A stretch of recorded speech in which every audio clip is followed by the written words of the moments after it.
नमस्कार साथियों और जय हिंद साथियों। आप सभी का स्वागत है आपके ही JW पैथलैब चैनल में, जहां आपको हेल्थ से रिलेटेड सारी वीडियोस मैं बनाता हूं और साथ ही साथ लैब टेस्ट के ऊपर भी वीडियोस बनाता रहता हूं। साथियों, आज हम आपके लिए टॉपिक लेके आए हैं जिसे कहते हैं एब्डोमिनल ऑर्टिक एनेरिज्म। तो ये बीमारी बहुत कॉमन होते जा रही है और साथ ही साथ ये ऐसी बीमारी है साथियों जो आपको हो भी रही होती है तो आपको पता नहीं चलता, जैसे कि कैंसर है, सेम वैसा ही है। तो चलिए आज हम इसके बारे में आपको बताएंगे। तो अगर चैनल पर नए आए हैं तो चैनल को हमारे जरूर सब्सक्राइब करें और साथ ही साथ अगर वीडियो अच्छी लगती है तो लाइक जरूर करिएगा। दोस्तों, एब्डोमिनल ऑर्टिक एनेरिज्म क्या है, इससे पहले हमें जानना होगा हमारे हृदय के बारे में। साथियों, हम जानते हैं हमारा हृदय हर रोज, हर समय, हर सेकेंड हमारे अंदर खून को पंप करता है, जिससे खून सारे शरीर में पहुंचता है। इसके लिए दोस्तों उसने दो रास्ते बनाए हैं। पहला, वो खून पंप करता है ताकि हमारे शरीर में जाए, तो वो उसके लिए ऑर्टा नामक एक नली का प्रयोग करता है जिसे हम ऑर्टा कहते हैं। दूसरी चीज, दिल क्या चाहता है कि कोई एक ऐसी भी नली हो जो हमारे पूरे शरीर की खून लेके वापस दिल में आए, तो उसे वीना कावा यानी वीना कावा नली कहते हैं। तो ये दो नली के द्वारा हमारा हृदय काम करता रहता है। तो इसीलिए मैं आपको आज बताऊंगा ऑर्टा नली के बारे में कि अगर इस नली में कोई दिक्कत हो जाती है, यानी कि इस नली की परत थोड़ी सी अगर रप्चर होके उसमें खून इकट्ठा होने लगता है, तो उस कंडीशन को हम एनेरिज्म कहते हैं। और ये क्या है, तो चलिए वीडियो को अब हम स्टार्ट करते हैं। साथियों, होता क्या है, जो ऑर्टा नली है इसके मुख्य चार हिस्से होते हैं। पहले हिस्से को डिसेंडिंग ऑर्टा कहते हैं, दूसरे हिस्से को आर्च ऑफ ऑर्टा कहते हैं और तीसरे हिस्से को हम कहते हैं थोरैसिक ऑर्टा। ये थोरैसिक ऑर्टा शरीर के ऊपरी हिस्से को ब्लड सप्लाई देता है, समझ गए, यानी पेट के ऊपर वाले हिस्से को। फोर्थ जो हिस्सा होता है इस नली का, उसे ही हम कहते हैं एब्डोमिनल ऑर्टा। ये एब्डोमिनल ऑर्टा हमारे नीचे शरीर के हिस्से को ब्लड का सप्लाई देता है। अब होता क्या है साथियों, अगर इस नीचे वाले एब्डोमिनल ऑर्टा की नली में, ये नली तीन परत से बनी होती है। पहले मैं आपको बता देता हूं। पहले निचली परत सबसे जो होती है उसे इंटीमा कहते हैं, दूसरी मीडिया होती है और तीसरी एडवर्टीसिया होती है। होता क्या है, एब्डोमिनल ऑर्टा में, यानी वो नली का हिस्सा जो एब्डोमिनल ऑर्टा वाला है, उसमें जब ब्लड का फ्लो तेजी से आता है तो फिर जो उसकी दीवारें होती है नली की, वो कमजोर होकर कई बार देखा गया है कि फट जाती हैं। और कमजोर होकर फटने से उसमें एक गुब्बारे जैसा, लास्ट वाला जो हमारा एडवर्टीसिया, उसमें इकट्ठा होकर गुब्बारा जैसे दिखने लगती है हमारे अल्ट्रासाउंड में। और कई बार देखा गया कि वो लास्ट वाली भी परत रप्चर हो जाती है और पूरा ब्लड लॉस होके मृत्यु तक हो सकता है। तो साथियों, आप समझ सकते हो, मेन लाइन ही अगर आपकी जो है रप्चर हो जाए तो आपको सप्लाई कहां से मिलेगा, और ऑर्गन को सप्लाई नहीं मिलेगा तो वो सभी ऑर्गन धीरे धीरे मरने लगेंगे। तो ये बहुत ही घातक बीमारी है।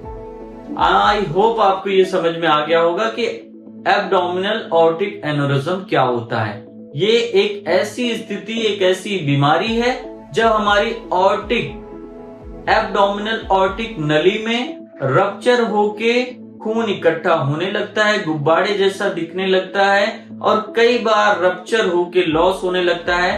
तो ऐसे कंडीशन को एब्डोमिनल ऑर्टिक एनेरिज्म कहा जाता है।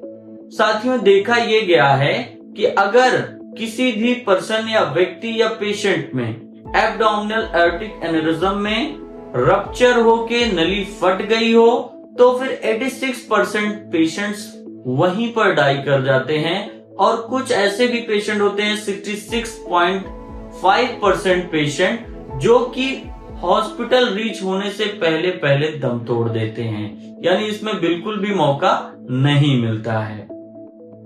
चलिए अब हम जानते हैं ये कैसे होता है। साथियों, होता क्या है, नली को तो नॉर्मली वैसा ही बना होना चाहिए जैसा वो पहले था, तो फिर उसमें दिक्कत या कमजोर दीवार क्यों हो रही है, यानी अब हमने कारण की बात करनी है।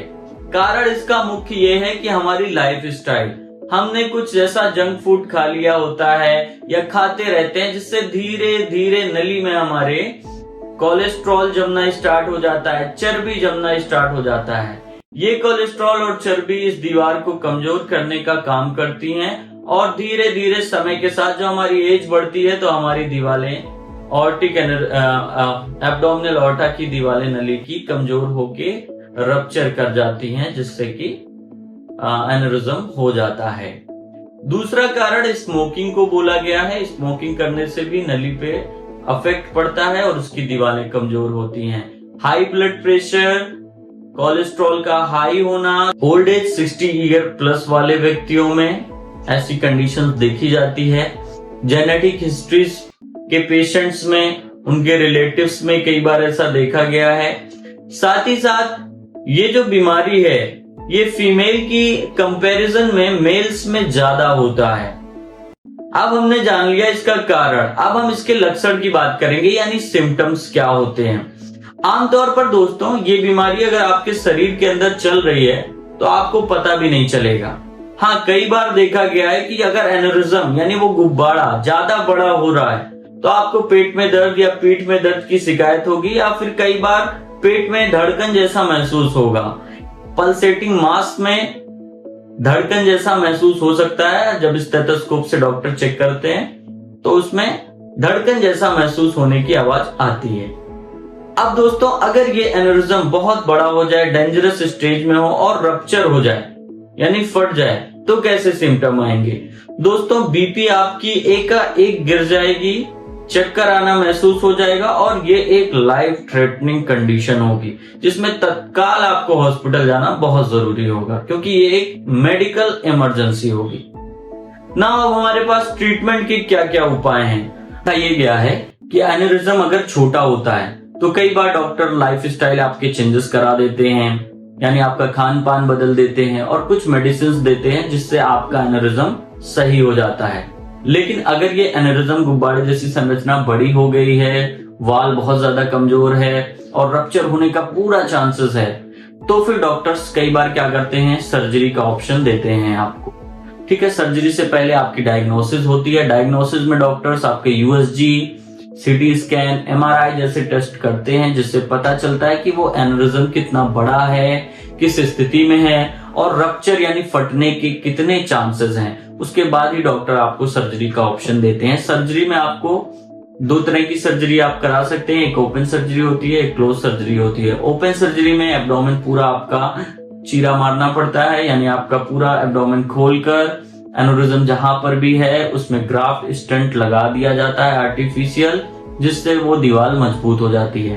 क्लोज सिस्टम में सिंग यही काम करते हैं, मगर उसमें कैथेटर्स के द्वारा आर्टरीज के अंदर घुसा जाता है और फिर जिस जगह जिस हिस्से में कमजोर दीवार है या फिर एनेरिज्म बन रहा है उस हिस्से में एक छोटा सा स्टंट लगा दिया जाता है, जिससे दीवार मजबूत हो जाती है और ब्लड का फ्लो कितना भी तेज हो उससे निकल के हमारे पूरे शरीर तक पहुंचने का कार्य करता है। तो आई होप आपको ये वीडियो समझ में आई होगी और मेरा आपसे यही रिक्वेस्ट रहता है कि साल में कम से कम 2 बार अल्ट्रासाउंड आप होल एब्डोमेन का जरूर कराएं। चाहे आपको कोई कॉम्प्लिकेशन यानी कोई भी दिक्कत हो या ना हो, लेकिन आपको करा लेना चाहिए, क्योंकि आप बहुत ऐसे आप बीमारी सुनोगे जो साइलेंट किलर जैसा काम कर रहे हैं, यानी आपको पता ही नहीं चल रहा है और आप अंदर से अफेक्टेड हो रहे हो, बीमार हो रहे हो और वो एक सामने आता है। तो आई होप आपको ये वीडियो अच्छा लगा होगा। चैनल पर नए हो तो चैनल को सब्सक्राइब करो। वीडियो इंफॉर्मेटिव है, लाइक जरूर कर देना। धन्यवाद।